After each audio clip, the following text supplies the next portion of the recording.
जो पर्सन सामने अपने आप को प्रूफ करना चाहता है वही पर्सन है, वैलिड पर्सन है। जैसे मैं अगर ये प्रूफ करना चाहता हूँ मेरा नाम सर्वेश कौशल है, तो मैं अपने लिए क्या करूँगा, एक प्रूफ दूंगा, जैसे आधार कार्ड। ठीक है, तो आधार कार्ड से मुझे प्रूफ हो जाएगा कि मेरा नाम जो है रियल में सर्वेश कौशल है। ठीक है, इसी तरीके से जब हम किसी भी नेटवर्क पे कम्युनिकेशन करने के लिए अगर हम किसी डिवाइस से, एक डिवाइस दूसरे डिवाइस से कम्युनिकेट करना चाहती है, यानी एक नेटवर्क से दूसरे नेटवर्क में अगर हम बात करना है, तो जो पहला नेटवर्क दूसरे नेटवर्क को अलाउ तभी करेगा एंट्री करने के लिए जब उसके लिए क्या हो, कुछ पैरामीटर्स हों। ठीक है, रूल्स होंगे, क्योंकि हमें नेटवर्क को सिक्योर करना है। ठीक है, तो इसमें क्या है, ऑथेंटिकेशन प्रोटोकॉल में दो प्रोटोकॉल यूज होते हैं, एक है कैरब्रॉस प्रोटोकॉल और एक है X.509 प्रोटोकॉल। ठीक है, एप्लीकेशन बेस एप्लीकेशन डायरेक्ट, दोनों को समझते हैं। ठीक है, तो सबसे पहले बात है कैरब्रॉस। कैरब्रॉस क्या है, एक कंप्यूटर नेटवर्क ऑथेंटिकेशन प्रोटोकॉल। ध्यान रखना है, यहाँ नेटवर्क ऑथेंटिकेशन प्रोटोकॉल है, इसका मतलब एक नेटवर्क से दूसरे नेटवर्क में जब आप एंट्री करेंगे या कम्युनिकेशन करना होगा तो ये कैरब्रॉस हमारा काम करेगा। अब क्वेश्चन ये बनता है कि कैसे एंट्री कराएंगे, तो एंट्री कराने के, जैसे हम लोग हॉल वगैरह में मूवी देखने जाते हैं तो हम लोग क्या करते हैं, कुछ टिकट्स रखते हैं, हमारे पास टिकट्स होते हैं, उसी टिकट से हम वेरीफाई करते हैं कि भैया ये पर्सन जो है 2 से लेकर 5 बजे तक की मूवी देख सकता है, अलाउ करता है, या 10 से लेकर 1 बजे तक की मूवी के लिए अलाउ है। ठीक है, दैट मीन्स इट इज़ एक टिकट होगा जिसके द्वारा ये डिनोट किया जाएगा कि ये पर्सन क्या है, ऑथेंटिकेट किया जाएगा, उसमें उसके बारे में डिटेल होगी। अब आपको पता है कि जब हमारे पास टिकट होगा तो उसमें कुछ एक्सपायरेशन टाइम वगैरह भी होगा कि कितनी देर तक के लिए होगा। दूसरी बात ये कि इशू कौन करेगा, जो काउंटर होता है जहाँ से इशू होता है। वैसे ही कैरब्रॉस में भी क्या है, ऑथेंटिकेशन प्रोटोकॉल तो है, इसके साथ सेक्रेट की क्रिप्टोग्राफी यूज होती है। ठीक है, सेक्रेट की क्रिप्टोग्राफी अप्लाई की जाती है, यानी इंक्रिप्शन फॉर्म में टिकट को रखा जाता है, जिससे कि कोई भी वैलिड पर्सन, मतलब जिसका जो टिकट है वो यूनिक होना चाहिए। ठीक है, क्लाइंट ऑथेंटिकेट विद अ की डिस्ट्रीब्यूशन सेंटर, इसको हम केडीएस बोलते हैं। क्या बोलते हैं, केडीएस। ध्यान रखना है कि केडीएस की डिस्ट्रीब्यूशन सेंटर से क्लाइंट क्या करता है, जनरेट करता है, टिकट लेता है, लेता है, और फिर ये वेरीफाई किया जाता है। तो ये जो की डिस्ट्रीब्यूशन सेंटर है यही हमारा क्या टिकट प्रोवाइड करता है टेम्पोररी बेसिस पे, key to access the location on the network. ठीक है, अलाउ करता है। It allow for strong and secure authentication without transmitting password. Password की बजाय क्या यूज होता है, टिकट यूज होता है। अब नॉर्मली क्या होता है, जब तक कैरब्रॉस नहीं था तो उसके पहले कौन यूज हो रहा था, फायरवॉल वगैरह यूज हो रहा था। लेकिन फायरवॉल में भी क्या है, कुछ परेशानियां थी, लिमिटेशन थी, उसकी जगह पर क्या यूज हुआ, कैरब्रॉस। तो आज डेट में एप्पल, माइक्रोसॉफ्ट सब जगह पे कैरब्रॉस यूज होता है। ठीक है, तो 2000 में एक्चुअली में 2000 में माइक्रोसॉफ्ट ने क्या किया था, सबसे पहले कैरब्रॉस को अपने में लॉन्च किया था, और एप्पल ने उसके पहले ही लॉन्च कर लिया था। ठीक है, तो कैरब्रॉस ऑथेंटिकेशन प्रोटोकॉल में काम करेगा। क्लियर, चलिए आते हैं वर्किंग में। वर्किंग कैसे काम करता है, अब सीधी सी बात है, हमें टिकट चाहिए, टिकट के लिए क्या करेगा, क्लाइंट रिक्वेस्ट करेगा, और टीजीटी यानी ऑथेंटिकेशन टिकट ग्रांटिंग से, ठीक है, from the key distribution centre, जैसे मैंने केडीएस बताया था। ठीक है, ऑथेंटिकेशन के लिए वो रिक्वेस्ट करेगा। KDS verify the credential and send back an encrypted TGT and session key, यानी जो यूजर है, यूजर की क्रेडेंशियल मतलब उसकी इन्फॉर्मेशन को लेगा और उसको वेरीफाई करेगा कि जो पर्सन है वैलिड है। जैसे मुझे आधार कार्ड बनवाना है तो मेरा नाम, मेरा डिटेल, मेरा डेट ऑफ बर्थ, ये सब वेरीफाई किया जाएगा, फिर मुझे जो है मेरा क्या मिला था, मुझे आधार कार्ड बना था। वैसे ही केडीएस क्या करेगा, क्लाइंट की क्रेडेंशियल को, इन्फॉर्मेशन को लेगा और उसको चेक करेगा, फिर उसके बाद उसको इनक्रिप्टेड टीजीटी यानी टिकट ग्रांटिंग सिस्टम क्या करेगा, सेशन की में ट्रांसफर कर देगा। ठीक है, दे देगा। उसके साथ सेशन की भी लगी होगी। सेशन की क्यों लगी होगी, जिसमें एक फिक्स टाइम होगा कि उतनी देर के लिए यूज किया जा सकता है। अब ये नहीं कि एक टिकट आपने लिया, जैसे हम लोग मूवी देखने जाते हैं तो क्या करते हैं, अगर हमारा टिकट का टाइमिंग 2 से 5 का टाइम है, या 10 से लेकर के 1 बजे का टाइम है, या 9 से 12 बजे का टाइम है, तो इसका मतलब ये है कि 9 से 12 के बीच में हम उसको यूज कर सकते हैं, उसका अदरवाइज वो एक्सपायर हो जाएगा, वैलिड नहीं। इसका मतलब सेशन उसका टाइम नहीं खत्म हो जाएगा। ठीक है, अब TGT encrypted using the ticket granting service, TGS secret key, यानी जो की है उसको, जो टिकट है उसको किससे इनक्रिप्ट कर दिया जाएगा, टिकट ग्रांटिंग सर्विस द्वारा सीक्रेट की से लॉक कर दिया जाएगा, इनक्रिप्ट कर दिया जाएगा। अब कोई भी क्लाइंट, जैसे मैंने लिखा, if the client accessing you requesting you access to a service of and other users on the network पे किसी रिसोर्स को एक्सेस करना चाहता है, तो सबसे पहले क्या करे, client send the current TGT, जिसके पास उसको जो टिकट है, टीजीएस टिकट ग्रांटिंग सिस्टम के पास, with the service principal number, यानी कि जिस सर्विस को एक्सेस करना चाहते हो उसको, of the resource of the client want to access, जिसको एक्सेस करना चाहता है। अब केडीएस क्या करेगा, जो टिकट दिया है, टिकट तो दिया था केडीएस नहीं, लेकिन वो वेरीफाई करेगा कि क्या जो टिकट दिया गया वो सही है। ठीक है, क्लियर है। तो भाई उसमें फ्रॉड भी हो सकता है, वो चेंज हो सकता है, तो उसको क्या करता है, केडीएस वेरीफाई करता है। अगर वो सही है तो आगे क्या करेगा, TGS send valid session key for the service to the client, client को वैलिड सेशन की भेज देगा, और क्लाइंट फॉरवर्ड करेगा session key service to prove the user had access and service grant access. ठीक है, तो क्या करेगा, आगे सर्विस को यूज कर सकता है। क्लियर हो रहा है। चलिए, ये वर्किंग। अब आते हैं कि वर्किंग, यहाँ पर भी आप उसको आसानी समझ सकते हैं कि सपोज करिए ये कैरब्रॉस है ऑथेंटिकेशन सर्वर, ये डायग्राम आप अपनी कॉपी में बना लीजिएगा क्योंकि पेपर में बहुत इंपॉर्टेंट है इस तरीके से। तो ऑथेंटिकेशन सर्वर ये रहा, क्लाइंट ने क्या किया, रिक्वेस्ट किया, टिकट ग्रांटिंग टिकट यहाँ से आया TGT, ticket granting ticket TGT जिसको बोलते हैं, क्लाइंट का नाम, वैलिडिटी, ईमेल, ये सब कुछ है क्या, की वगैरह सब कुछ यहाँ पर होगा, ऑथेंटिकेशन सर्वर से यहाँ है। अब ये टीजीटी दूसरा भेजेगा यहाँ पर, ये क्या करेगा, टिकट ग्रांटिंग सर्विस है, ये करेगा इसको वेरीफाई वगैरह करेगा। इसमें देखो टाइम स्टैम्प वगैरह वही सेशन की वगैरह ऐड हो जा रही है, ठीक है। उसके बाद टिकट ग्रांटिंग सर्विस, ये रिसोर्स यानी प्रिंट सर्वर्स को यूज़ करना था। तो तीसरा, जब ये वेरीफाई हो गया, इसने भेजा था, इसने वेरीफाई कर दिया, वेरीफाई करने के बाद इसको ओके या कैंसिल जो भी देगा, उसके बाद ये क्या करेगा, फोर्थ स्टेप में इसको एक्सेस करेगा। तो इस डायग्राम को आप कॉपी में जरूर बना लीजिएगा। टिकट ग्रांटिंग सर्विस जो होता है, टीजीएस जिसको हम बोलते हैं, टीजीटी ये था टिकट ग्रांटिंग टिकट, और टीजीएस मतलब टिकट ग्रांटिंग सर्वर, क्लियर। और इसको यूज़ किसको करना था, प्रिंट सर्वर को, तो ये एक्सेस कर पा रहा है, क्लियर हो रहा है। चलिए नेक्स्ट पॉइंट आता है कैरब्रॉस इंक्रिप्शन। कैरब्रॉस इंक्रिप्शन क्या है, कैरब्रॉस इंक्रिप्शन का मतलब होता है कि जो हमारा टिकट होगा वो किस तरीके से मतलब उसको इनक्रिप्ट किया गया होगा। तो उसके लिए सिफर एल्गोरिदम्स यूज की जाती हैं, ठीक है। सिफर एल्गोरिदम्स यूज किए जाएंगे, जैसे कि पिछले वीडियोस में हम लोगों ने पढ़ा, यूनिट फर्स्ट में ही पढ़ लिया था इंक्रिप्शन वगैरह, ठीक है। इसमें सिफर एल्गोरिदम्स जो इंटीग्रिटी मेंटेन करते हैं, जैसे कि वो मॉडिफाई ना किया सके, ठीक है। जब पढ़ ही नहीं पाएंगे तो मॉडिफाई कैसे करेंगे, क्लियर। अब in Kerberos all encryption is performed using the DES algorithm.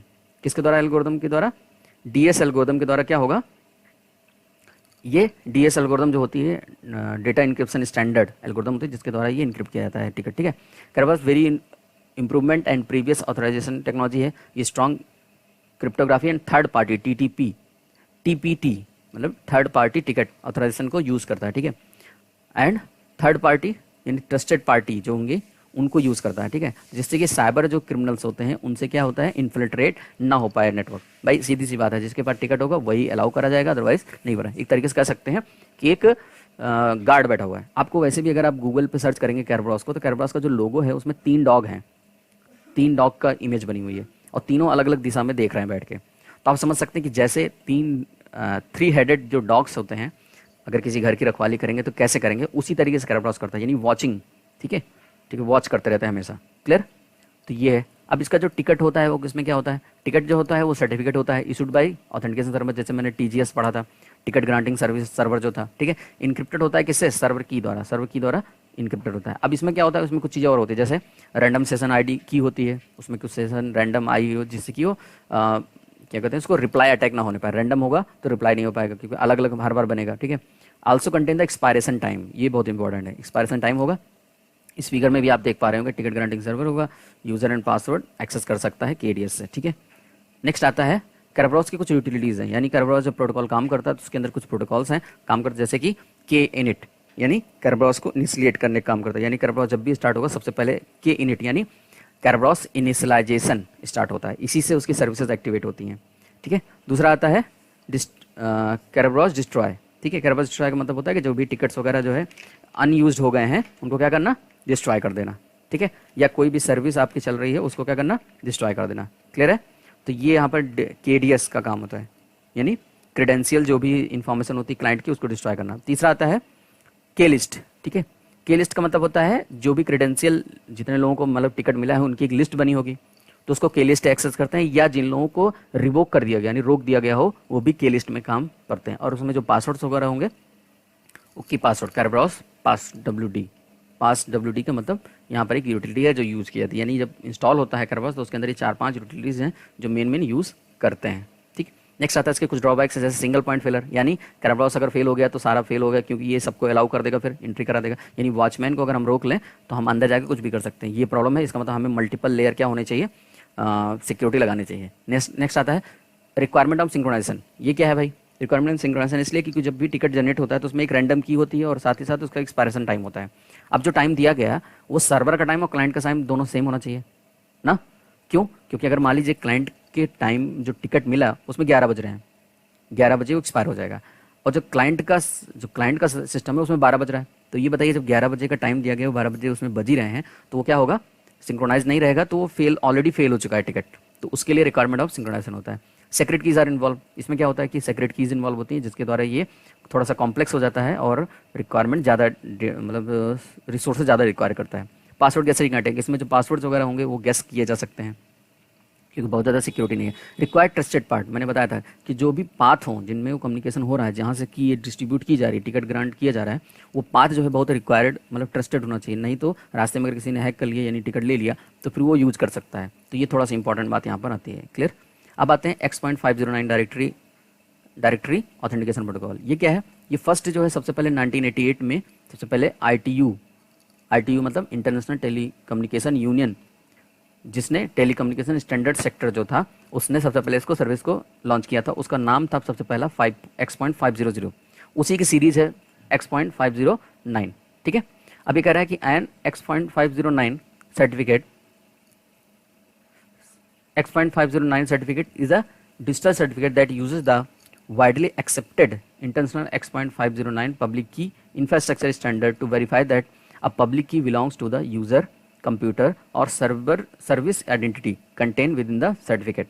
इसका मतलब ये हुआ कि X.509 सर्टिफिकेट जो है वो डिजिटल सर्टिफिकेट को मेनली वेरीफाई करने के काम आता है। That uses the widely accepted international X.509 public की इंफ्रास्ट्रक्चर, जो पब्लिक की इंफ्रास्ट्रक्चर यूज़ करता है, जो वेरीफाई करता है पब्लिक की बिलोंग टू द यूज़र। ठीक है। तो डिजिटल सर्टिफिकेट हम लोगों ने पढ़ा था। अगर नहीं पढ़ा तो पिछले वीडियोस को आप देख लीजिएगा। यूनिट फर्स्ट में तो मैंने डिजिटल सिग्नेचर में पढ़ाया था, तो वहाँ पर भी इंक्रिप्शन की जरूरत पड़ती है। तो वहाँ इंक्रिप्शन के समय ऑथेंटिकेशन भी जरूरत पड़ती है। मैंने पढ़ाया था कि डिजिटल सर्टिफिकेट क्या होगा, मैसेज डाइजेस्ट होने के बाद उसको ऑथेंटिकेट भी किया जाएगा। ठीक है। तो ये यहाँ पर भी काम करेगा। क्लियर है। चलिए, तो service identity contained with in the certificate, उसके अंदर ये सर्टिफिकेट काम करता है। ठीक है। तो ध्यान रखना है, ये कोई प्रोटोकॉल अलग से नहीं है, ये केवल ऑथेंटिकेट कर रहा है। जो टिकट भेजा जा रहा है या डिजिटल सर्टिफिकेट यूज हो रहे हैं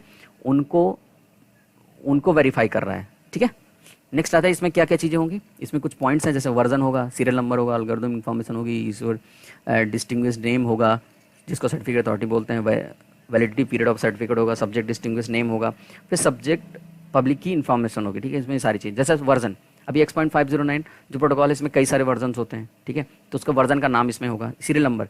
तो the identity creating the certificate must assign a serial number that distinguish it from other certificate. जैसे कि कोई हम लोग अगर हमें एक मान लीजिए अगर DL भी बनवाने जाते हैं तो DL का भी एक सीरियल नंबर होता है। आपका जो मार्कशीट आती है उसमें भी क्या सीरियल नंबर होता है। तो वैसे ही यहाँ पर जो डायरेक्टरी अटैक जो मतलब जो X.509 प्रोटोकॉल यूज हो रहा है यहाँ पर, तो जो भी टिकट्स वगैरह आते हैं उनका भी एक सीरियल नंबर होगा। एल्गोरिथम इन्फॉर्मेशन की जो इनक्रिप्शन टेक्नोलॉजी यूज़ की गई उसमें कौन सी एल्गोरिथम यूज की गई वो है ईश्वर, यानी इशू करने वाला, distinguish name the name of the entity issuing the certificate, जिसने सर्टिफिकेट इशू किया है उसका नाम। अब उसका वैलिडिटी पीरियड वो कितने दिन तक के लिए एक्सपायर होगा, कब एक्सपायर होगा। ठीक है। Start, in date and time सब कुछ। Subject distinguished name the name of the identity the certificate is issued to. तो सब्जेक्ट इशूड नेम, किस चीज़ के लिए, किस आइडेंटिटी, किस पर्सन को क्या है सर्टिफिकेट इशू किया गया है। और फिर पब्लिक की इन्फॉर्मेशन, यानी किस पब्लिक की जो भी इंक्रिप्शन होगा तो कौन सी पब्लिक की यहाँ पर यूज की गई है, इसके बारे में जानकारी यहाँ पर दी जाएगी। सीधी सी बात है, X.509 क्या कर रहा है, ये हमारे लिए क्या कर रहा है, सर्टिफिकेशन प्रोवाइड कर रहा है। ठीक है। किस तरीके से सर्टिफिकेशन प्रोवाइड कर रहा है, ये एक तरीके से देखा जाए तो ये क्या है, एक पब्लिक की इंफ्रास्ट्रक्चर है। ठीक है। जो क्या करता है, जैसे हम इमेजिन करिए कि एक पेपर सर्टिफिकेट जैसा होता है with the public key bond it to it. ठीक है। There is a name and information about the owner of the key. ठीक है। And plus the name and signature of the person who issued it. ठीक है। तो एक certificate है जो X.509 सर्टिफिकेट देता है जो वेरीफाई करता है। क्लियर है। चलिए, नेक्स्ट आता है रीजंस फॉर रिवोकिंग सर्टिफिकेट। अब मान लीजिए कोई सर्टिफिकेट आपको मिला, जैसे मैंने एग्जांपल अभी लिया था कि अगर ड्राइविंग लाइसेंस अगर आपको मिला तो ड्राइविंग लाइसेंस आपके परिवहन डिपार्टमेंट से आपको मिल गया। ठीक है। अब उसमें एक्सपायरेशन वगैरह था।